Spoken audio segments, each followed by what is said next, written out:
All right, ladies and gentlemen, welcome back to another episode of the Facts Over Feelings podcast. I'm back here with my co-host Trevor Coffin for an episode number 43. Trevor, we're back here. This is one of the most jam-packed weeks of sports that we've had in quite some time. We had our March Madness special last week, and then we had our NFL free agency podcast just a few days after that for our normal podcast episode. And this week we have just as much to talk about. I mean, the NCAA tournament is 2 rounds in. We're down to the Sweet 16 now. NFL free agency continued over the last few days, and the NBA was in full swing. So we had a lot to watch, a lot to look at, a lot to enjoy over the last few days, last week. But I wanted to start off by talking about the tournament because this is obviously like the most pressing or the biggest thing in the sports world right now. And Trevor, I wanted to start off really by asking you, first of all, what are your reactions to the tournament? And second, is there a team from the tournament that you want to talk about, like a crazy, a surprise team or two? There's a lot of surprise teams you could pick from, and that Yeah. just goes to show you how great this tournament has been. I mentioned it on the March Madness special with Jack the other week. How we love the upsets of March Madness, how upsets bring us together as a human race. We all cheer for the underdogs. I That's know right. I was all weekend. My rule is underdogs first, brackets second, and the underdogs won because my bracket is completely busted right now at this point. A team I want to talk about, obviously, is Oral Roberts. It's hard not to want to talk about them. I just think it's a great story. They're the second 15 seed to ever make the Sweet 16. Florida Gulf Coast did it 8 years ago Mm. in 2013. And I'm thoroughly impressed because they beat two really good teams. They beat a very good Ohio State team that was playing great basketball. Mm. Towards the end of the season, they made that deep run in the Big Ten tournament. And then they beat a pretty good Florida team without Keontae Johnson. I understand that. But with that being said, Oral Roberts was impressive. And I do think I think they're gonna lose to Arkansas. Excuse me. Wow. What I will say is this team does a few things very well, Mm. and this is why they won their games. Number one, they don't turn the ball over. I believe they had 6 turnovers against Ohio State and 7 against Florida. And number two, they're the number 2 free throw shooting team in the country. So in a close game, it is more than likely they are going to make more free throws than you. In Mm. fact, it's almost certain. And they have 2 guys who can really play. Kevin O'Banner and Max Asmus, I believe is how you pronounce his name. They both went off in the first 2 games. And the third thing I actually wanted to mention is they shoot the 3 ball a lot. They're not the greatest in terms of shooting percentage, but they take a lot of threes and they make a lot of threes. I believe they Mm. made 11 threes in their last game against Florida. So this is a team that can really play offense. They have 2 guys who can really score. And in tight games, they don't turn the ball over and they make their free throws. So situationally, I think Oral Roberts is a very intriguing team. I do think they're going to lose to Arkansas in the Sweet 16. I think Arkansas having that whole week to prepare for this team. Arkansas already played them in the regular season as well. That game did not go well for Oral Roberts. So we'll see. Obviously, these 2 teams are very, very different, but it's hard not to cheer for Oral Roberts. They're an amazing story. Second 15 seed to ever make the Sweet 16, as I mentioned, and they do a lot of things well, and that is why they were able to pull off 2 incredible upsets. Yeah, I mean, Trevor, this was the obvious pick here. I mean, whenever 15 seeds win, I mean, it's obviously newsworthy, and obviously, I mean, it's something no one can predict, right? I mean, Mm, there's 2 rules in the brackets, Trevor, when you're making brackets every year. You don't pick 16 seeds to win, and I mean, you don't pick 15 seeds to win either. I mean, mm, only I think Oral Roberts, Trevor, was the ninth 15 seed all time to win. I believe it was ninth or 10th. yes, I'm pretty sure it was they ninth. were the ninth. Yes. So obviously you're not going to pick that, in a bracket. It's extremely, extremely unlikely. I think the last one was against Michigan State. I think it was Middle Tennessee or something along those lines. Regardless, Hmm. it's been quite a while, and this team, it wasn't just that they won against Ohio State, Trevor. It was the way they did it.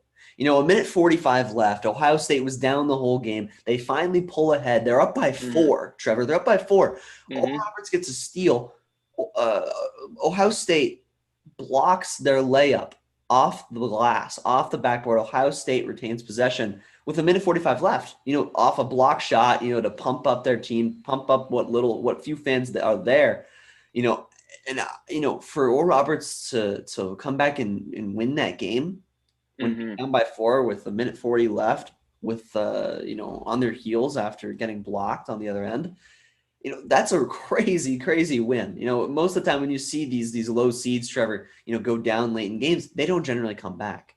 And so for Oral Roberts to be able to come back and win that game, it's just a testament to, how good they played, how well they played in that game. And you hit all the right points. I'm not really going to speak too much on their stats here because you're exactly right. Great free throw shooting team. That is why they won their first game, in my opinion. They hit a lot of free throws. That's also why they won their second game. They were 83% from the line, in their win against Florida. And that was the difference in the game. They won by 3. So, I don't know. I mean, this team has been absolutely sensational. What a Cinderella story. And, speaking of Cinderella stories, though, Trevor, there have been a lot in this year, and so we have not lacked for double-digit seeds, winning games and upsetting teams. And I wanted to go to my team I want to talk about, and that's Oregon State.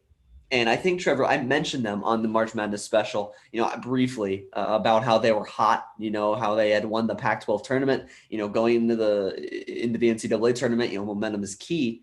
And while Georgetown got blown out, after winning the Big East tournament, Oregon State certainly didn't get blown out. Oregon State actually blew out Tennessee. They absolutely dominated from start to finish. And Trevor, they dominated Oklahoma State for most of the game. I mean, Oklahoma State tried to come back. They tried to pull within 3. I think they actually did pull within 3 at one point late in the game. But I mean, it wasn't enough. And Oregon State, they're just playing hot. They're playing good basketball. They have a guy named, I believe it's Ethan Thompson. He's absolutely sensational. He's a guard for them. He's fantastic. He had 26 points against Oklahoma State in their win. And he's kind of been the guy that's propelled them on the offensive end. But, I mean, this team is playing really, really well. I mean, they shot 91% from the free throw line. I mean, that's going to win you a lot of games. And Cade Cunningham struggled, against Oklahoma State, or against Oregon State. He was 6 for 20, not really what I expected or what a lot of people expected. But at the end of the day, Oregon State, won handily. And now they're in the Sweet 16. And Trevor, in this Midwest region with Loyola Chicago, Oregon State and Syracuse, 3 low seeds. I think a 9, a 12, and an 11. It's going to be a crazy region. It's going to be crazy to see who comes out of that region. But I just want to point out Oregon State because I think they're playing really good basketball at the right time, and I think they could go a long way. I agree with a lot of what you said. I do think they're going to lose to Loyola Chicago. But Then again, I've been betting against Oregon State. I was not high on them even through the Pac-12 tournament. Looking back, I've gotten a lot wrong with this NCAA tournament. I'll admit that. I said, the Pac-12 is weak. They won a weak conference tournament. And what do you know? The Pac-12 has 4 teams in the Sweet 16 and has lost 1 game in the entire tournament. I said Oregon State would lose pretty handily to Tennessee. I thought Tennessee was a better team.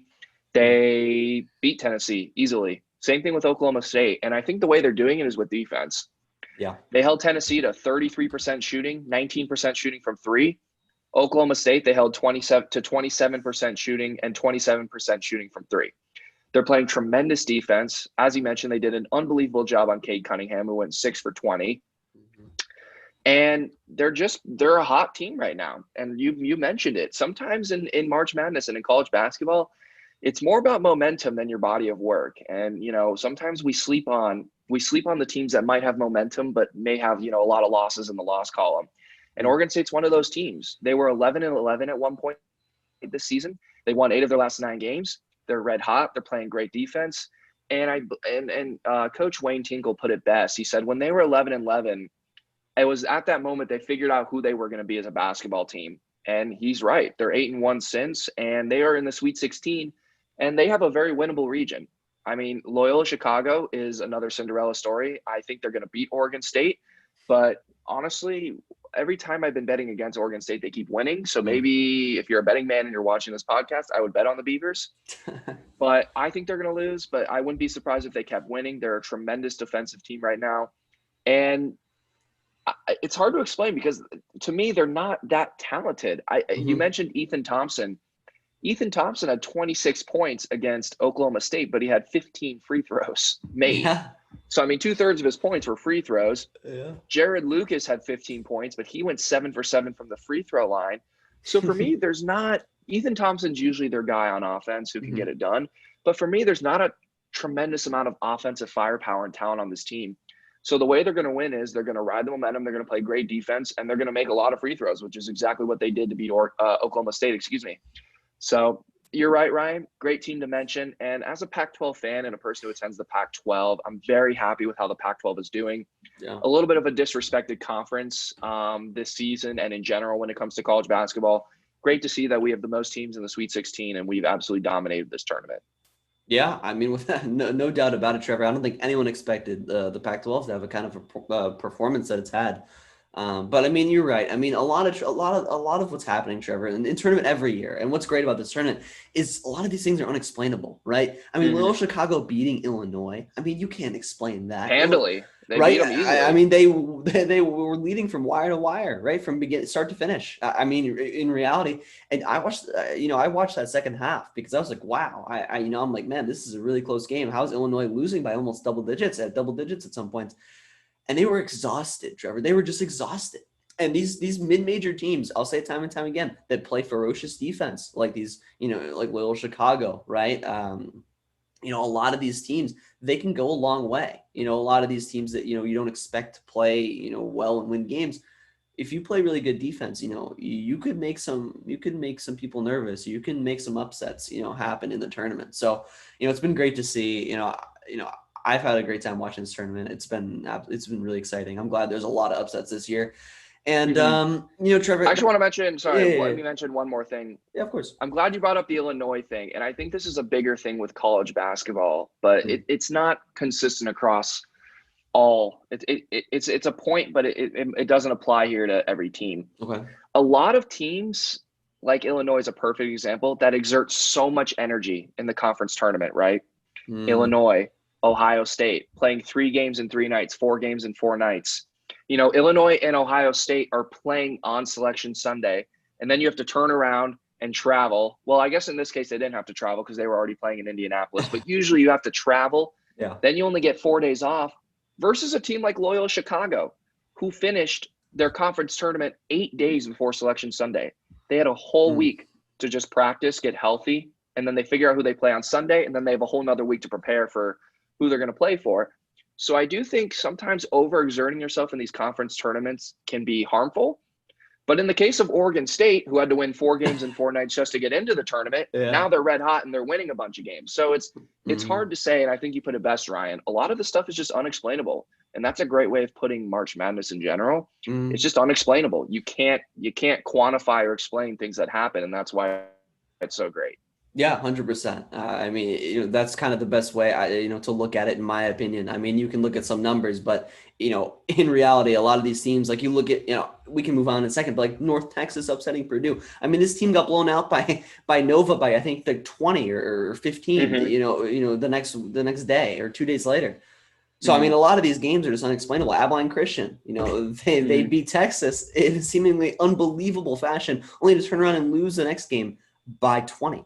So, Trevor, right. I mean, the point is, like, a lot of these wins are just unexplainable. And, that's a lot of the fun, though. That's a lot of the fun. It wouldn't be fun if everything was predictable in this tournament. And it certainly is not. So, Trevor, with that, I wanted to transition into, our next topic about this tournament. With all these upsets, I wanted to go through and kind of give, our Final Four predictions, especially with the Sweet 16 coming to pass this upcoming Saturday. We have only 16 teams to choose from, so I wanted to get your thoughts, Trevor, initially on like what are some teams you're having in your predicted Final Four? Who do you think will be the Final Four? Well, my Final Four is going to be, and Ryan, I see that you and I have a 50% overlap here. So we're going to have 2 teams that we agree with and 2 that we disagree with. Yep. I have in my Final Four, I'm going to go Alabama, Gonzaga, Baylor, and Loyola Chicago. Real quick, since we both have Gonzaga and Baylor, I think Gonzaga is the best team in the country. I think they're going to win it all. Baylor is also playing great basketball right now. They shoot the 3 ball really, really well. They play really good defense. And Baylor's a pretty experienced team, which I think helps a lot in March Madness. Same thing with Gonzaga. So I think they will both come out as the 2 number 1 seeds. In the Michigan region, which is that East or South? I believe that's East. Yes. East. Okay. So in the East region, I have Alabama. I like their Sweet 16 matchup against UCLA. But what I really like about Alabama is I just like how this team is built. And it's unique because a lot of teams you see in college basketball don't give you much off the bench. And I think Alabama is one of those teams that gives you a ton off the bench. They bring, arguably their best NBA prospect, in my opinion, Javon Quinterly, comes off the bench for this team. He's a tremendous scoring guard. He's a playmaker, and he's very, I don't even know how to describe him. He's very elusive. I think he's very hard to keep in front of you when he's, trying to score or drive to the basket. And he's very shifty, if that makes sense. And they bring off another guy, Alex Reese, a senior off the bench. He's had a couple of strong games for this team. And the other thing I really like about Alabama is they're fun to watch, and they hit a lot of threes. They hit a tournament record 16 threes against Maryland. They spread the ball around. They spread you around. I think they're a deep team. And the final point I want to make about Alabama is the way they play defense, right? There's two types of ways to play defense. It's the Virginia way, where you kind of just make everything tough. You just contest every shot. And then there's the way that Alabama plays. Alabama's in your face. They're going to go for steals. They're going to gamble, which does lead to some fouls and turnovers, but they will also gamble and get a lot of steals. They got 10 steals in their first round game against Iona and 5 steals in their second round game against Maryland. So I think the way they play is very fun and entertaining. And I think it's going to work very well for them in the Sweet 16 and in the Elite Eight. My other team where we have disagreement is, what did I say? I said Loyola Chicago. That is correct. Loyola Chicago. Loyola Chicago, for me, they've done this before. It's odd because you don't really think of it as a mid-major, right? A mid-major going on 2 Cinderella runs. They kind of remind me of the Butler Bulldogs of 10 years ago, where Butler has been to, I believe, 2 Final Fours and a national championship game. Yeah. Or 2 national championship games, for that matter. Yeah. So they have experience. Their coach has experience. Their senior leader, Cameron Cutwig, has experience. And Jay Bill has put it best. In the case of Oral Roberts, offense busts brackets, but defense wins championships. And Loyola Chicago is the #1 scoring defensive team in the country. They're experienced. They take care of the ball. They're incredibly well coached. I think they have excellent and very sophisticated offensive sets. And in a region that's kind of wide open, right? The Midwest region. They play Oregon State, a 12 seed in the Sweet 16. And then they're going to play the winner of Syracuse or Houston in the Elite Eight. And I believe Syracuse will pull the upset in that game. And I just think Loyola Chicago is built for the tournament. And that's why I have them going to the Final Four. Yeah, I mean, listen, they're definitely, at this point going to be a somewhat popular pick, a pick that, a team that's been there before, at least as as an organization, has been to the Final Four before a few years ago. But, I just want to address, the 2 teams that we agree with, Gonzaga and Baylor. I mean, you said it, a lot of what needed to be said. They're both, I think, the 2 best teams in this tournament. I think that they will both make it to the national championship. I actually have Baylor winning that game, because for me, I just have a tough time seeing, an undefeated team go all the way. I mean, it hasn't been done since 1979, Trevor. And I think that maybe Baylor being more experienced against top 25 teams, maybe that does it for them. But both of these teams are elite. I think they'll meet in the championship. But regarding my other 2 Final Four teams, other than Gonzaga and Baylor, I'll start off by talking about Florida State. And I've talked about this team, for a couple weeks now. I talked about this team on the March Madness special last week. And I really like this team. And they showed me why in their 2 wins. They beat UNC Greensboro. Or sorry, is it UNC Greensboro? They beat. Yeah, it is. It is. UNC Greensboro. Okay, that's what I thought. They beat them pretty handily. They were dominating most of the game. It got close at some points, but they really shut them down. I mean, they're an elite defensive team, Trevor. I mean, Florida State is an elite defensive team. And like I told you, they have size. You try to switch, well, too bad. You switch from a guy who's 6'6" to a guy who's 6'9". All these guys are really big. They have long reach, and they play tight defense. Every single one of them. And their best player comes off the bench in Scotty Barnes. And I just really like this team. They shoot the 3 ball well. And for me, Trevor, is, what the key is they play great defense against really good teams. You watch them against Colorado. Colorado beat Georgetown by 30, 25, something like that. It was a blowout.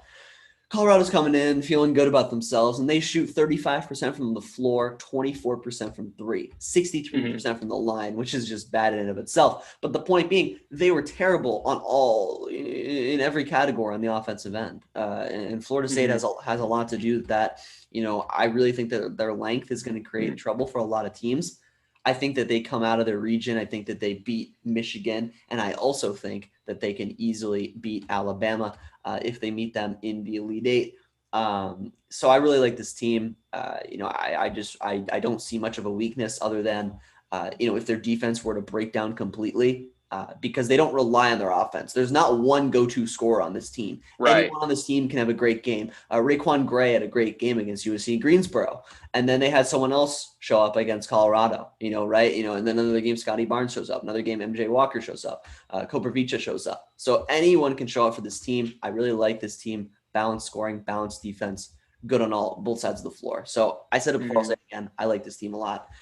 And then talking about the Midwest region, the region with the most chaos, Trevor, as I mentioned earlier, I like Syracuse out of this region, and I talked about them, last time we talked about March Madness on the special.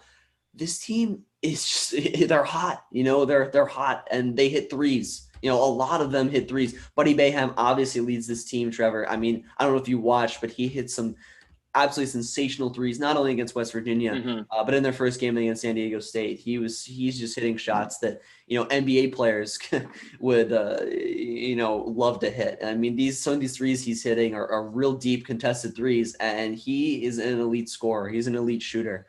And they have guys who play the right way. And what I love about this team, Trevor, is not only that they have elite three-point shooting, but they have great team defense. They run a 2-3 zone. You see this sometimes in college teams. And if you watch them, they all move as one unit. They play a zone, but they all move at the same time to the same place. The ball gets thrown into the post. Two guys on that left side, they'll trap down low. They immediately go for the trap. They just play a really, really quick, kind of hounding style of defense where they all run to the ball. And it creates problems for a lot of teams. It created major problems for West Virginia in the first half. And it wasn't enough for them to overcome in the second half. So, I really like this team on both ends of the floor. 3-point shooting, great team defense. So, I have them coming out of the Midwest region. But, Loyola Chicago, they can make some noise as well. I mean, there's a lot to agree with about your the two disagreements I have with you. I really like Florida State as well. You brought up a lot of good points. And I think the best point about Florida State is, and this is why they're so hard to prepare for, is it could be someone new every night. I mean, 9 guys average double-digit minutes for them. They're a deep team. They have multiple guys who can get it done. My only concern with Florida State is, and as I mentioned, it's hard to prepare for a team that doesn't have that one guy. I also think that's a problem because in late-game situations, who's going to take the last shot for Florida State? I guess it could depend on the day. But for me, I would prefer a go-to guy that, I think there's a lot of other teams in this tournament that have a go-to guy. But there are a few that don't, there's a team like Oregon State, like who's going to be there? I guess Ethan Thompson's their guy, but still, yeah. Anyways, regardless, I don't like that Florida State doesn't really have a go-to guy. And I am a little worried about them offensively because I don't think they're overly gifted offensively. Yeah. They only put up 64 against UNC Greensboro. They did a little bit of a better job against Colorado. They had a 71-point game, but 47 in the second half. So I think their offense is a little bit spotty at times. They do turn the ball over a decent amount. They average almost 15 turnovers a game, which is kind of a lot. And they have a tough draw. I think having to play Michigan, and then in my opinion, I think they're going to have to play, if they were to win Alabama in the Elite Eight, is tough to do back-to-back. It's one thing you get a whole week to prepare for Michigan. It's another you get 48 hours to prepare for Alabama, who's just as good, if not better, than Michigan. So for me, I think they have a tough draw, and that's why I don't see them winning both of those games. I very well could see them, though, going to the Final Four. I think it's definitely possible. And Syracuse, it's weird. Syracuse is better as an underdog, which some teams do play better as an underdog. Yeah. And as a favorite, Syracuse has been to the Final Four as a 10 seed. They went to the Sweet 16 as an 11 seed when they had to play a first 4 game. So they seem to thrive in that 10 or 11 hole.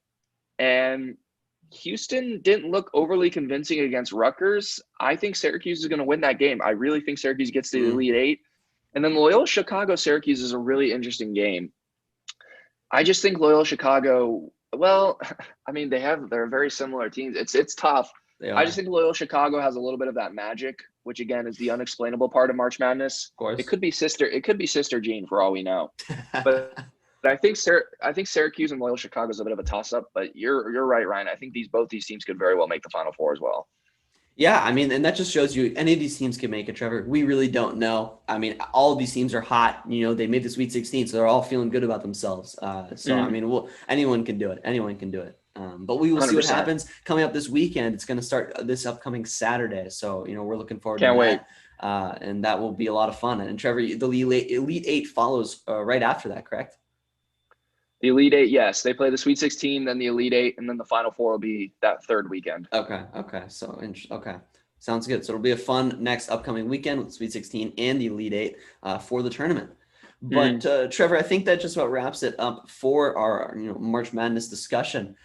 And I wanted to transition to the NFL. There were free agency was winding down, right? A lot happened, when we've last talked about it last week. But there were a few signings that we wanted to discuss, or at least I wanted to discuss. And Trevor, I wanted to get your brief thoughts on both of these signings. Just like, do you agree with them? And do they make sense or not? And the first one I'll talk about was one that confused me. I don't know if it confused you. I mean, maybe you can. It definitely confused me On the signing as a Cardinals fan, because this was Kenyan Drake. I mean, a former Cardinal who was signed by the Las Vegas Raiders for 2 years, and I believe, Trevor, it was $13 or $14 million. And Trevor, does this make any sense for the Raiders? No. Makes zero sense. They trade away their center, Rodney Hudson, who is one of the better centers in the league. They already have a young workhorse running back in Josh Jacobs. This team has plenty of other holes. I mean, I remember them being an awful defense. They don't really have – I mean, they lose Nelson Aguilar. Mm-hmm. So now they don't really have a go-to wide receiver. I wouldn't consider Henry Ruggs a go-to wide receiver. No. And I think John Gruden has done a really poor job. I mean, they had a decent year. They went 8-8 last year, but he has missed on a lot of draft picks, and he has traded away some very, very good players. He got rid of Khalil Mack. He got rid of Amari Cooper. He drafts Henry Ruggs in front of guys like CeeDee Lamb, Justin Jefferson, Jerry Jeudy. There were others. Brandon Ayuk, for example, even though he was projected to go a little bit later. But regardless, he missed on a wide receiver. He's missed on other draft picks as well. And I don't know. For me, this doesn't seem like a very helpful deal.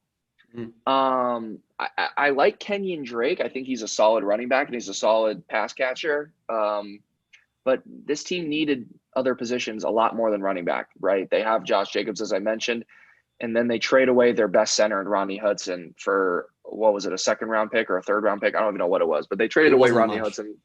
They traded away Rodney Hudson for virtually nothing. Mm-hmm. So for me, this team doesn't really have, as you like to call it, they don't really have direction. They don't really have an identity or a plan, it seems like, and this signing adds on to it. Yeah, I mean, I have a few thoughts on this signing. First of all, it doesn't really make much sense. I agree. But second, this leads to a broader point that you made about direction with the Raiders. Where are they going? What's their identity? And you see them signing Kenyan Drake, and all it seems to do, Trevor, is create more strife in division in the locker room, because now you're having Kenyan Drake come in, who seemingly is getting low-end starter money. I mean, that's $7 million a year? I mean, that to me is like low-end starter money for running backs in the NFL. Right. And you have a guy named Josh Jacobs who was the workhorse. It just confuses me. Now, Josh Jacobs isn't really a workhorse back. I mean, he is, but I mean, he's not that good of a workhorse back. He's pretty inefficient. I believe he averages around 4 yards a carry. I'll have to double check on that. But his efficiency is pretty low. He doesn't, break off big runs very often. He's more of a ground and pound between the tackles kind of guy. But he had a down year last year. He didn't play as well as he did his rookie season. And so maybe this is why they signed Kenyan Drake. But I don't really personally think Kenyan Drake's that much better. I wasn't a big fan of him in Arizona. I'm really glad Arizona didn't re-sign him. I think Arizona can do better for cheaper, or at the very least, cheaper. Get a rookie, or get someone else in the running back room, because I think Kenyan Drake just isn't that explosive. And I think it's good that they let him go. I think now the Raiders have two guys who really aren't that efficient on the ground. And you're right, they have other holes. So it confused me as well. I just wanted to address it because it was such a confusing signing to me, and obviously to you as well. I did hear that John Gruden wanted Kenyan Drake to be a pass catching running back for them. I mean, Right. Trevor, is he a pass catching? Can he pass catch out of the backfield like decently? He can, yeah. And Okay. the one thing I will say about Kenny Drake is that he is pretty good in open space. He's not necessarily the best tackle breaker I've ever seen, but in open space, he's relatively elusive and quick. Mm. There's the infamous play um, Oh, on the Hail or the Miami lateral Dolphins. play, yeah, where he didn't have the angle on Gronkowski. Obviously, Gronkowski is a bit of a slower tight end, but he didn't have the angle on Gronkowski, but is able to run right around him like nothing and Mhm. in the end zone to win the game. So I do think he has good speed and he's rather elusive. He's not a very physical runner. But again, though, as you mentioned, $7 million is a lot for a backup running back. Uh, Yeah, and yeah, I just don't really think this signing makes much sense. But yeah. I do want to talk about a signing that does make a lot of sense, in my opinion. And the Giants have had a really strong offseason, and I think the Giants have a really nice roster. Wow. Signing Kenny Golladay, they get Adoree Jackson to complement James Bradbury. They have Jabril Peppers. They have a pretty well-rounded defense. I believe they re-signed Leonard Williams as well, if I'm not Hmm. mistaken. Yep. And they got some receiver help for Daniel Jones. So I think the biggest weakness on this Giants team is either Daniel Jones or that offensive line still. But, Yeah. Andrew Thomas is a rookie, so we'll see how he pans out or was a rookie. But talking about the Kenny Golladay signing specifically, I really like it. For me, for Kenny Golladay, I don't really know what. I just feel like there were better situations for him personally out there. But for the Giants as an organization, I really like this signing. I think Kenny Golladay is a bit of an underrated receiver in this league. I know he was struggling health wise a little bit last year, but Mm. he had a couple of strong seasons with Matthew Stafford in Detroit. He's getting 18 million a year, so he's getting paid very well. And for me, I think the Giants getting Adoree Jackson, this has become a really nice offseason. They're going to get Saquon back, I believe, as well for next year. Mm. So for me, the Giants have, really turned this offseason into something very productive, and we'll see how they draft. But as I mentioned, I think their biggest weakness now that they're going to have to address is the offensive line and potentially Daniel Jones, but we'll see. Yeah, I mean, listen, I'm not as high on the signing as you. I mean, I think Kenny Galladay is a good player. I think the Giants definitely needed a receiver, and they got him, Mm-hmm. right? I mean, they definitely needed a receiver. Darius Slayton, I don't think is a number one receiver, at least not at Yeah. this stage in his career. He can be a solid number two. I think. I think he's shown that explosive ability. And Kenny Galladay is obviously their number one. He'll draw the number one corner every game. And he's, to me, he's similar to an Allen Robinson type. At least he will be for the New York Giants. He can go down the field, he can go vertical, and he doesn't get that much separation, but he can make a lot of contested catches. He can out jump a lot of people. Jump balls. You favor Kenny Galladay in almost every situation, I would say. Um, Mm-hmm. and he's really talented in that regard. But the Giants did need a receiver, so I mean they got it done. I guess it's a solid signing. I think it's all dependent on Daniel Jones, though, Trevor. That's the thing. Is I need to see Daniel Jones show up this year, or I need the Giants to move on from him. Because if you stick around with Daniel Jones for too long, I mean, you're going to have a lot of your star players. The Saquons of the world. They're not getting any younger. His legs, Trevor, aren't getting any younger. Continuing Or healthier. Exactly. Continuing to injure those legs is not a good thing for a running back, especially in their mid 20s. So, that's always a concern. So you don't want to waste time, if you're the Giants, I especially with don't, this yeah. roster coming together. This NFC East, Trevor, is all of a sudden becoming a decent division once again. I think it'll bounce back strong this year with the Giants getting some key pieces, as you said, Adoree Jackson as well, re-signing Leonard Williams, a Mm-hmm. few other pieces. I mean, they're coming together. Washington's coming together as well, as we mentioned last week. Philly is a solid young team if they can add a couple pieces in the draft. Maybe Kyle Pitts, We'll see Jamar, about Philly. I'm not I'm Kyle, not sure about Kyle. Philly yet. Yeah, I think they'll add Kyle Pitts or Jamar Chase. So I think they'll be more solid on the offensive end than they are right now. And then obviously you have the Cowboys, who are one of the best offensive teams in football. So I mean, you have a better division, I think, this year, and I'm excited to see that. Um, but Trevor, I think I don't know. I don't have any other thoughts. I don't know if you do, but if you don't, we can move on to the NBA. Yeah, let's talk some hoops. I'm always down Yeah. for that. Yeah. So we wanted to move on to the NBA and just, give our takes and, what's going on the last week. So, Trevor, if you don't mind, I was going to talk about a team real quick, Go ahead. a team that's been hot, the last few weeks. And ever since they Mm-hmm. fired their head coach, Trevor, it seems to have turned them around. It seemed to have fired them up. And, you see this with a lot of teams. I saw it with the Cavs last year before the season was halted when they fired John Beilein and, had JB Bickerstaff take over. The team all of a sudden, went from, a horrendous team, probably the worst in the East or second worst, To less horrendous, to yes. a 500 team. So, Well, I don't know about that, they but were okay, go ahead. 500 with Bickerstaff as head coach. They weren't 500 overall. They were 500 with Bickerstaff in the limited sample size. Point being, teams turn around when the culture flips, right? And so maybe the head coach was the problem. And I think in this case, Trevor, he very well could have been. The Atlanta Hawks are winners of 8 of their last 9. They were on an 8-game win streak. They just lost this past weekend. Trevor, I think you said to me off the air to the Clippers, the Los Angeles Yep. Clippers. Yep. So they've been very hot right now. And, I wanted to talk about them a little bit because, they got hot and now they're the 4 seed in the East. And this might show you how weak the East is right Must be now. nice. Must be nice. At least the bottom half of the East. But I mean, plain and simple, this team is very good on the offensive end. I mean, they shoot a lot of free throws. They shoot them well, 50 or 82% from the line. And another key thing for me that I've seen from this team is they grab boards. And more specifically, they grab offensive rebounds. They're averaging almost 12 offensive rebounds a game, which is second most in the NBA. So, when you're getting second chance opportunities with a team as loaded on the offensive end as the Hawks are, with Trae Young, obviously, you have John Collins, a really good power forward on the offensive end, Clint Capella, Danilo Gallinari, a lot of guys who can score, prolific scorers on the offensive end. That's going to win you some games. So I really like what I'm seeing out of this team. I'm going to say it again, though. I want to see some less turnovers from Trae Young, from the team in general. And I want to see Trae Young more efficient from the floor. But, I'm not really I'm not as picky as I was with the Hawks, Trevor. They're playing some good basketball right now. And, if they continue this, I think maybe they can make some noise in the playoffs. Trae Young will obviously get the attention of the national media. But this team has a solid core around him. And I really like this team. In the playoffs, maybe making some noise, winning a playoff series in the weaker East. So I like what I've seen out of this team, though. Yeah, I agree. I think I was high on this team at the beginning of the season. I liked their roster. I liked their offseason moves, bringing in Danilo Gallinari, Clint Capella, who else? Rajon Rondo, another one. Yeah, Chris Dunn as well. Chris Dunn. He hasn't really done much for them this year, but I think you covered it well. A new head coach sometimes lights a fire under a team's, with lack of a better term, ass. And the Hawks got lit up. I think they were fired up with Nate McMillan taking over, and they've responded. They won 8 straight games. They lost to the Clippers last night, but it was a very competitive game to the end. And they're a fun team to watch. I think John Collins is one of the most entertaining players to watch in the NBA, tremendous athlete.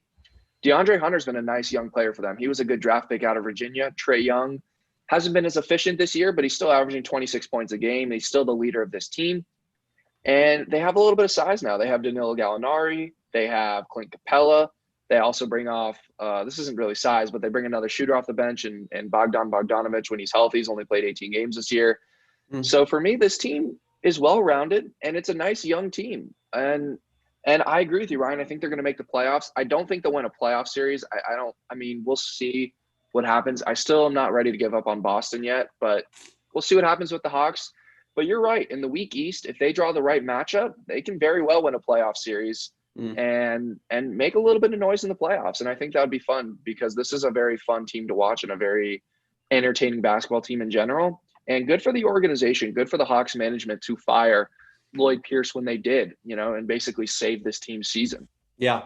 I wanted to say one thing, Trevor, before we move on to your one team, if that's okay. And it's just, Sure. You did point out that Chris Dunn hasn't done much. He hasn't played this year. I forgot that. He hurt his ankle, but that to me is even more important because this team, Trevor, if they get a guy like Chris Dunn back, a guy who is one of the best defenders at the point guard position in the NBA. I mean, he is an elite defender, on-ball defender at the point guard position, I think that could go a long way for their backup point guard to be a really solid defender. Maybe play him with Trae Young sometimes to draw the point guard away from Trae Young, so he doesn't have to defend, one of the elite guards on the opposing team.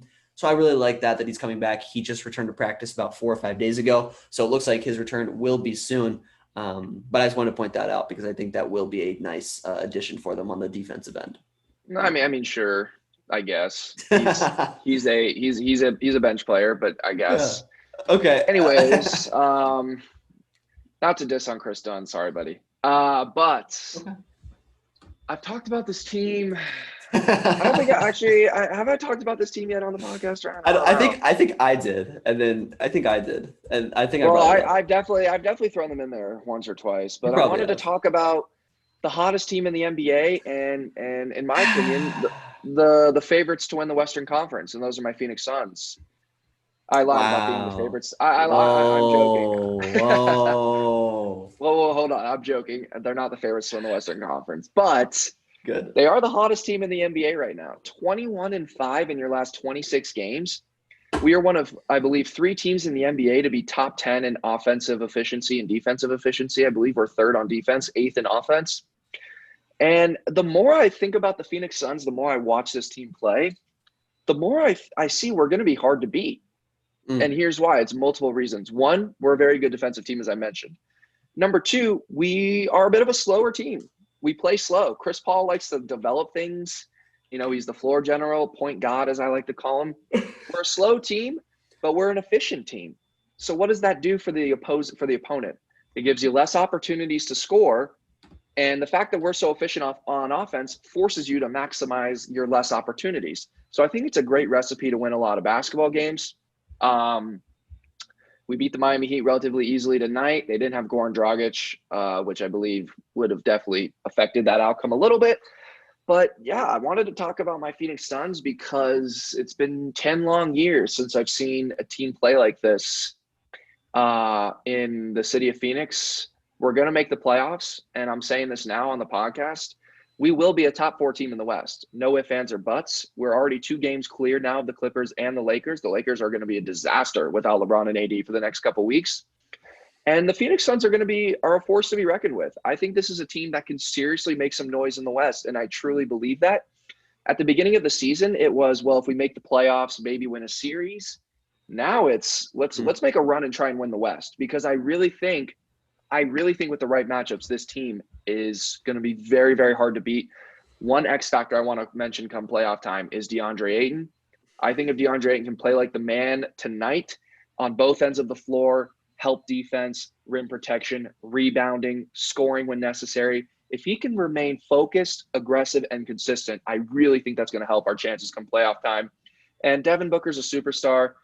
Y'all keep getting it wrong with this all-star crap. He's an all-star. He is an incredibly efficient scorer. If he could just make his threes a little bit more often, he would be virtually unguardable.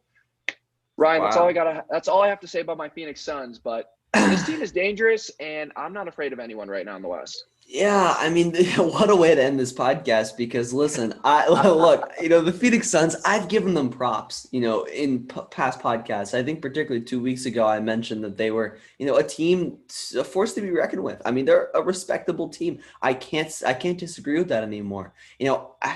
Here's the thing with the Suns. They're a great regular season team. They're a great regular season team. And here's the thing. In past seasons, there's teams like the Utah Jazz. There's teams like the Denver Nuggets who have been in similar situations. Great regular seasons. Donovan Mitchell, great player. Nikola Jokic, Jamal Murray, great players. Mm-hmm. But did they show up in playoff time? Up until last year in the bubble with Denver, I mean, not really. Utah in particular, no, they don't show up. And here's the thing with the Suns is they haven't been in the playoffs in a decade, Trevor. And for a team not to have made the playoffs in that long, I think it's going to be challenging to win playoff series. It's already extremely difficult in today's NBA to win a full playoff 7-game series. It is. It is. Not even just to win 3 playoff series to make it to the NBA Finals, to win 1 series, to win a round. So it's very, very difficult. And I think it's going to be difficult for the Suns because the West is obviously stacked. It'll depend on the matchup.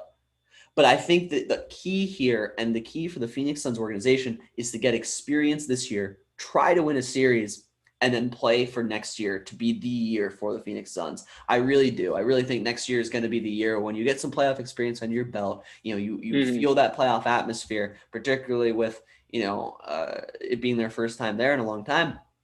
None of these players have been there other than Chris Paul. So I think that it's going to be a learning experience. It'll be a good experience. But they're a legit team. And before I diss them too much, I do want to say I had not realized, Trevor, that the Chris Paul has taken such effect on this team, not only in leadership, but like in stats, in the way they play. And the thing that jumps out to me, Trevor, is one stat. And on the offensive end, the Phoenix Suns had the most assists per game in the NBA. Yep. That stat jumps off the page to me because that shows that Chris Paul is instilling, his mentality onto this team. They average 27 assists a game, number one in the NBA. That's fantastic. And Chris Paul is one of the best passers in the NBA. So, when I see that, I see, a veteran leader, leaving an imprint on this team. And I think what the Suns fans and the Suns organization can hope for is when Chris Paul leaves after next season, either retires or maybe he'll resign for a little longer, but probably retires, is my guess, that the organization is left with that imprint, that team first mentality, that pass first mentality that obviously has been working for them. And I really like to see that. So that's just something I wanted to point out that I didn't expect, that I really do, I think is helping this team out a lot. But we'll see what happens come playoff time. I want to talk about my Suns for just a tad bit longer, Ryan. I could talk about them all night. But I thought that was a great stat you brought up. We play team basketball. We play efficient basketball on both ends of the floor. And you brought up the point of, we don't have a lot of playoff experience. And this is not apples to apples, obviously. Sure. But my comparison and my objection to that is the Miami Heat of last year. They had a young core, not a lot of playoff experience, at least from well, I guess Jimmy Butler has some playoff experience, but he doesn't have that much playoff experience. Jay Crowder, when he was on the team, had some playoff experience. So for me, I think it's what you said. It's more about the matchups, and it's going to be I think it's actually just going to be a lot about the matchups. Mm-hmm. And I do think the Suns have playoff experience through Chris Paul. I know the big knock on Chris Paul is he's never won. He's never won a championship. Yeah. Let me say this about Chris Paul. Everywhere he goes, he turns the franchise around. He made the Clippers relevant, turned them into Lob City. He goes to Houston with James Harden. There would have been a very good chance they would have won that series if Chris Paul did not miss game 6 and 7 against the Warriors that year. He goes to Oklahoma City, and a team that we all thought was rebuilding, he makes them a winning team and he instills a winning culture, and then he leaves and now they're falling apart again. So for me, Chris Paul is able to win, and I truly think this roster around him is one of the best rosters he has had in a long time. He has not played – he played with another superstar in Houston and James Harden, and they were one win away from making the finals. And I would argue that James Harden is better than Devin Booker, but I look at our role players and their role players, I would take our role players. I mean, Jay Crowder, Mikal Bridges, DeAndre Ayton, I would take that over what they had at the time, and Eric Gordon, Clint Capella. Wow. It's close, but it's very similar. So for me, I really think there's something special about this Suns team. I'm obviously biased, right? Of course. I'm a diehard Suns fan. I have been my whole life. I've been pulling for them, because I'm born and raised in Phoenix. Yep. But I wouldn't sleep on. I'm not too worried about this whole, no playoff experience, because I really think a team, especially when Devin Booker, our best player, has been losing for his first 5 years of his NBA career, I think he's going to be hungry to get to the playoffs, and I think he's going to want to prove himself. And I think that's going to outweigh the lack of playoff experience type deal. Sure. I mean, and it's definitely a fair argument. I mean, obviously, when I say lack of playoff experience, it's not the end-all, be-all. I mean, I'm sure Miami Heat are a great example. I mean, other than Andre Iguodala, Jimmy Butler, and Jay Crowder, that team had no playoff experience. So, I mean, you are definitely right. There are cases in which they can do it. I'm hesitant to jump on the bandwagon, but they're definitely hot right now. They're probably the hottest team in basketball, as you said. I can't deny it. I mean, it's just the way it is. And so with the Lakers having no LeBron or AD, I mean, they can pounce. So, we'll see what they can do in the coming weeks, but it's definitely an exciting time to be a Suns fan. With the trade deadline coming at Trevor, I think next week right? Correct me if I'm wrong. I think it's next week. It will be. Suns, don't mess this up. Let's unless we get JaVale McGee for free. I've heard the rumor mill JaVale McGee might be coming here. Let's please don't get Andre Drummond. Please don't give away anything. We have something good going right now. Let's not do anything stupid. Continue. You could also trade for Kevin Love, LaMarcus Aldridge. Who knows? But there's a lot I'm good with that. Or I'm not good with that. Excuse me. I don't want any of them. Yeah, no, I wouldn't either. I would laugh if the Suns got them at that price, but I don't think they will. But we'll see what happens, Trevor, in the coming week. It'll definitely be interesting to see who gets dealt and to where. But Trevor, with that, I think that just about wraps up our podcast for this week. I think that just about does it. And we had a lot going on, and we will have a lot going on next week as well with the tournament in full swing again, Sweet 16 and Elite Eight coming up. NBA free agency or NBA trade deadline, and NFL free agency and the draft, coming up within the next month. So a lot of stuff going on, and we're excited. It's going to be some fun stuff. So we will. Good time to be a sports fan. Yeah. Good time to be a sports fan. Go Suns. I do want to shout out Colin Sexton real quick. I know I've talked a lot about my team. I'll shout out Colin Sexton. He's playing great right now. The Cavs are still a joke, but he's not a joke. So good for him. Thank you. Yeah, Colin Sexton casually dropped 36 on Fred VanVleet. He was getting in his face. Fred VanVleet thought he was better. That's just not true. Colin Sexton is a future All-Star in this league. Should have been an All-Star this year. Well, okay, but that's fair. We'll see what happens with him. All right. Well, but Trevor, we'll be back. We'll be back next week talking about more NBA and other sports. Thank you, everyone.